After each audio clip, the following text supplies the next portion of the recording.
சினிமான்றது ஒரு மிகப்பெரிய ஒரு கடல். அதுல ஒரு கரையோரமா ஒரு சின்னதா ஒரு மணல் வீடு கட்டணும்னு தான் நான் ஆசைப்பட்டேன். பட் அதே ஒரு மாளிகையா மாத்தி தந்தது நீங்க எல்லாரும் தான். அது மட்டும் இல்ல, நான் சினிமாக்கு வரும்போது இது எல்லாருக்குமே தெரிஞ்ச விஷயம் தான். இந்த பழைய கதை தான். நான் ஃபேஸ் பண்ணாத விமர்சனங்கள் இல்ல, நான் ஃபேஸ் பண்ணாத அவமானங்கள் இல்ல, இந்த மாதிரி நிறைய காயங்கள் அதெல்லாம் தாண்டி தான் வந்திருக்கிறோம். அந்த மாதிரி நேரத்துலலாம் டே ஒன்ல இருந்து என் கூடவே நின்னது என்னோட ரசிகர்கள் தான். ஒரு நாள் 2 நாள் இல்லைங்க, கிட்டத்தட்ட ஒரு 30-33 வருஷத்துக்கு மேல என் கூடவே நின்றுக்கிறாங்க. அதனாலதான் நான் என்ன டிசைட் பண்ணேன்னா, அடுத்த 30-33 வருஷத்துக்கு அவங்களோட நான் நிக்கிறோம்னு முடிவு பண்ணிட்டேன்.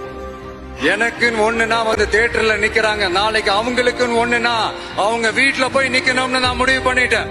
எனக்காக எல்லாத்தையும் விட்டு கொடுத்தேன்.